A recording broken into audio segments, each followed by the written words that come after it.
O cholera, czy to Freddy Fazbear? Oh, oh, oh, oh, oh, oh, oh, oh, oh, oh, oh, oh, oh, oh. Going in, I thought this movie was gonna be shit, but this actually kind of added to my benefit, because I went in with low expectations. Keep your expectations low, boy, and you will never be disappointed. And then I was surprised that it was actually pretty good. Like, people were really acting like this was gonna be some cringe fest. I'm gonna provide you guys with my thoughts on why I think this is a perfectly fine adaptation.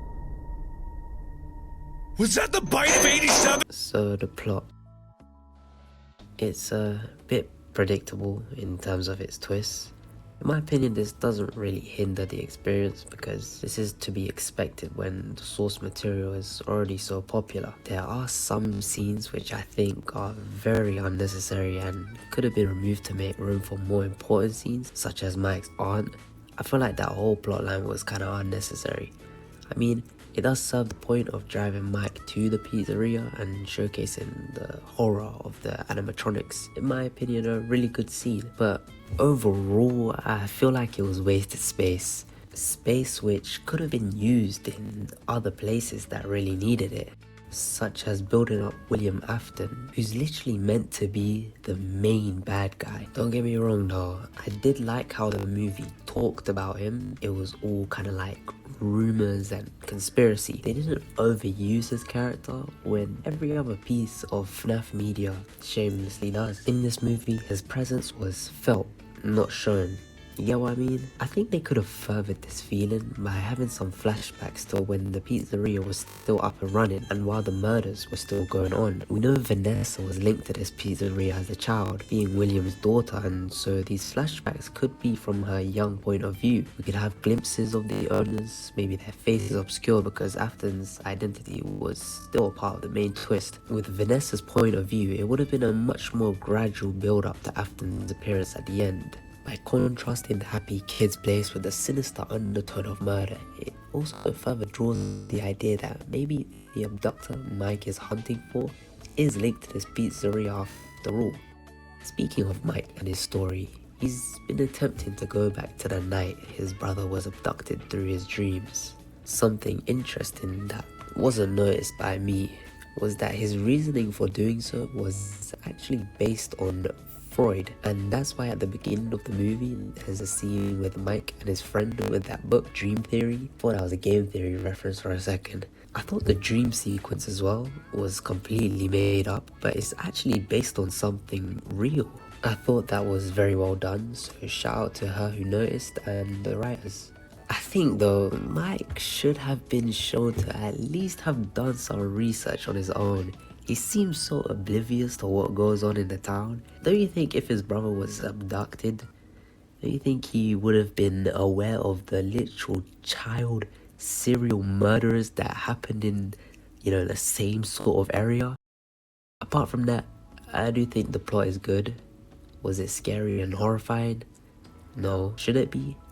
Nah. That's the biggest complaint that some people have with this movie. It wasn't intensely scary or gory enough. And my response to that is, FNAF never was. The lore and gore was always hidden in various clues throughout the games. Think about it, did we ever see actual deaths or blood in that first game? I think what they added into the movie, as great as it is, I didn't expect any more. But people really wanted Freddy to just be out here ripping people apart. And while there weren't a lot of scares in this movie, I do think the horror element was present, especially in that scene with those people that Mike's aunt hired. I don't even know who the hell they were.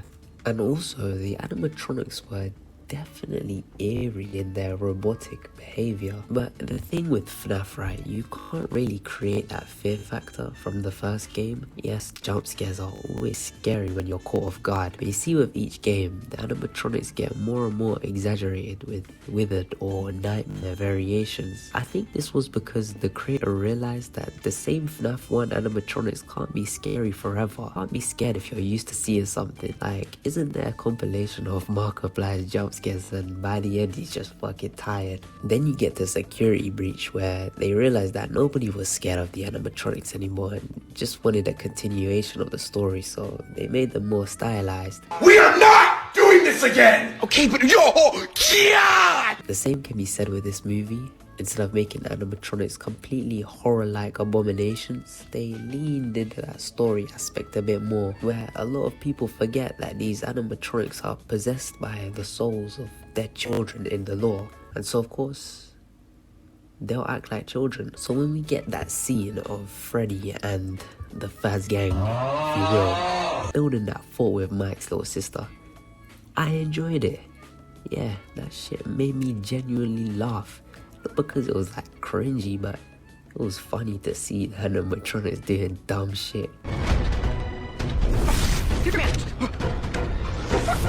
Not gonna lie, I actually fuck with his mic. I was kind of hoping that he wasn't, Mike Afton, and he wasn't.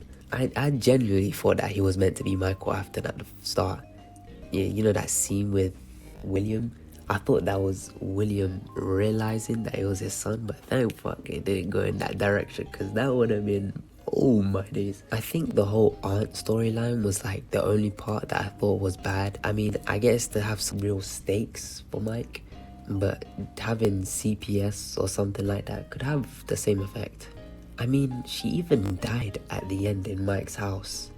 You mean to tell me that nothing came of that and Mike just got away with it? Her being William's daughter was a little twist. I don't think it had the intended effect though. It was a good explanation for her general weird fucking behavior during the movie, but it also raised a lot of questions that the movie just did not answer. Like, she's a police officer, right? But she never made an attempt to arrest her father. How deep does Afton's influence over her go? To me, in their first scene together, maybe this is just me, but I didn't really feel like that was conveyed well enough. I hope in the second movie, because of course there will be another one, this gets explored a little more, because it was generally a weak part. Another thing, right, the actors in this movie, at least the main characters, were all really good. It wasn't some generic popularity contest when they were casting. I do think these actors did very well in their roles. Hello? She gets her own section because she was funny as fuck. That's it. That's literally it. She was good. Serious talent right here. I think knowing who was playing William before coming in made it a bit of a better experience, because when he is fully revealed, it's very late into the movie, and so you don't get that much time with him.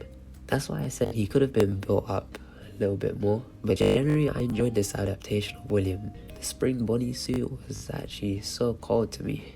I personally think that the Springtrap origin scene, if you know what I'm talking about, was very nice to see finally in live action. And that last bit with Afton just in agony, twitching in the kitchen.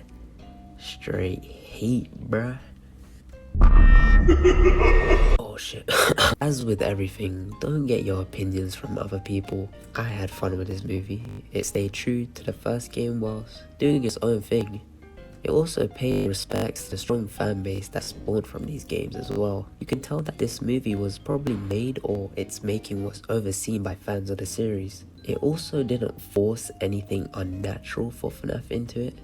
That being said though, if I don't see William's nasty fucking rotten corpse under the Springtrap suit in FNAF 3, then this series is a failure. Overall, I'm gonna give this a light. Good! Could be great. I don't know. I'm gonna say good. That's why I hate ratings, bro. Cause it was nothing inspirational, but it outdid my expectations for sure.